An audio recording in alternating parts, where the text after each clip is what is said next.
এইভাবে মাছের ডিম রান্না করলে নিমিষেই শেষ হয়ে যাবে, এতটাই মজা হয়।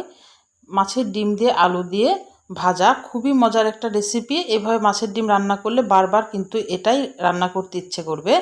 আর খুবই একটা সুস্বাদু খাবার। আসসালামু আলাইকুম, হ্যালো বন্ধুরা, তোমরা কেমন আছো? আশা করি তোমরা ভালো আছো। আমি আলহামদুলিল্লাহ ভালো আছি।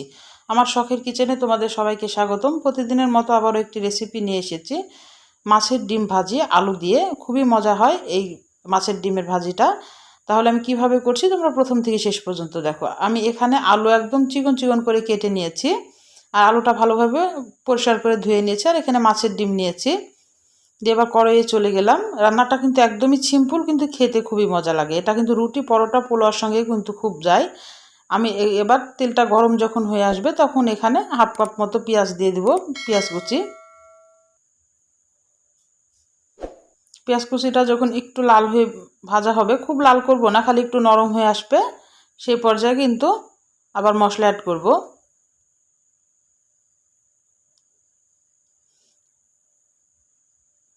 পেঁয়াজটাও তো লাল করে ভাজার দরকার নাই। এখানে আমার আদা, রসুন, জিরা একসঙ্গে বাটা আছে, আমি পেস্ট করে নিয়েছি, এটা দিয়ে দিলাম।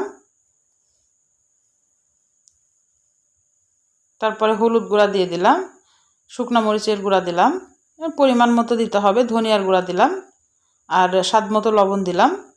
দিয়ে এবার ভালোভাবে মশলাটাকে কষিয়ে নিতে হবে।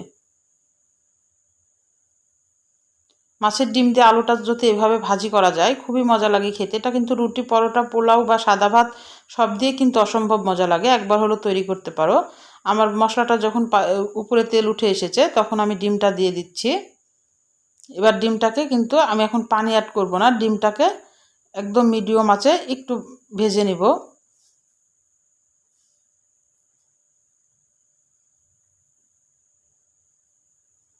মিডিয়াম আঁচে কিন্তু ডিমটা একটু ভাজা হয়ে যাবে। ডিমের কালারটা যখন একটু চেঞ্জ হয়ে আসবে এ পর্যায়ে কিন্তু আলুটা দিয়ে দিতে হবে।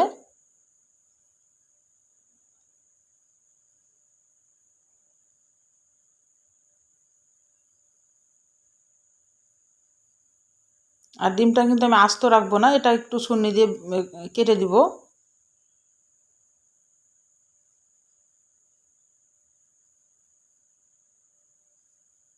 একবার হলো মাছের এই ডিমটা এইভাবে রান্না করে খেয়ে দেখতে পারো, আলু দিয়ে খুবই মজা হয়।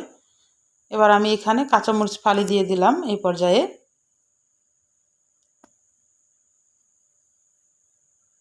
দিয়ে এ পর্যায়ে আবার আলুটা দিয়ে দিব।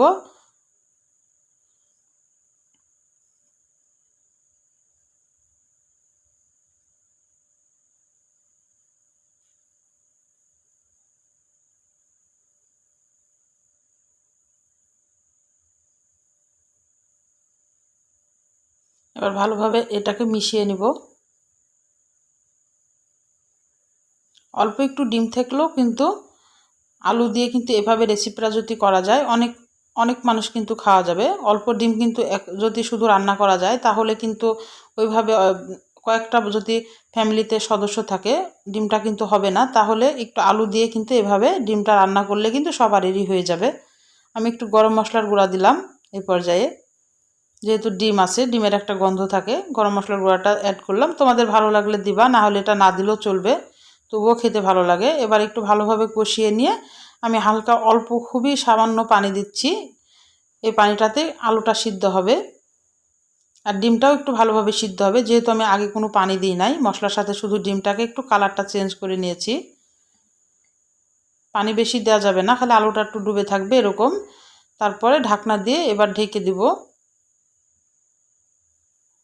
মিডিয়াম আঁচে কিন্তু রান্নাটা করতে হবে, যেহেতু পানি অল্প দিয়েছি। আলুতে কিন্তু পানি এমনি তাড়াতাড়ি টেনে নেয়। দিয়ে ভালোভাবে আবার নেড়ে দিতে হবে। দিয়ে পানিটা একদম শুকিয়ে আসবে তখন কিন্তু এটাকে একদম ভাজা ভাজা করে নিতে হবে, আলু ভাজার মতো। খুবই খেতে ভালো লাগে এটা, একবার হলো তৈরি করতে পারো। আমি আবার ঢাকনা দিয়ে ঢেকে দিয়েছিলাম। দেখো আমার পানিটা শুকিয়ে এসেছে। এবার কিন্তু কিছুক্ষণ একটু নাড়াচাড়া করে একটু ভাজা ভাজা হয়ে গেলেই কিন্তু নামানো লাগবে। তাহলে আমার রান্নার যদি কোনো অংশই তোমাদের ভালো লাগে প্লিজ আমার চ্যানেলটাকে সাবস্ক্রাইব করে দিও, একটা লাইক দিয়ে রান্নাটা দেখা শুরু করো, আর ছোট্ট একটা কমেন্ট করে জানাও আমার রান্নাগুলো কেমন লাগে। পাশে থাকা বেল আইকনটা প্রেস করে দিও, আমি যখন এরকম নতুন রেসিপি তোমাদের মাঝে হাজির করব তোমাদের কাছে যেন আগে ভিডিওটা চলে যায়। তোমাদের একটা লাইক, একটা কমেন্ট কিন্তু আমাকে অনেক উৎসাহ করে। এই তো আমার হয়ে গেছে, আমি এবার প্লেটে তুলে নিচ্ছি।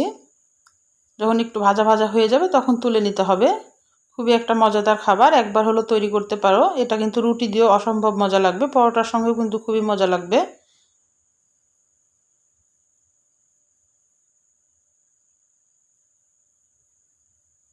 মাছের ডিমের আলু ভাজা কিন্তু আমার হয়ে গেছে। আমি তোমাদেরকে একটু দেখাই দিচ্ছি, দেখো কত সুন্দর এসেছে। তাহলে আজকের মতো বিদায় নিচ্ছি, আবার কোনো নতুন রেসিপির সাথে হাজির হবো। আল্লাহ হাফেজ।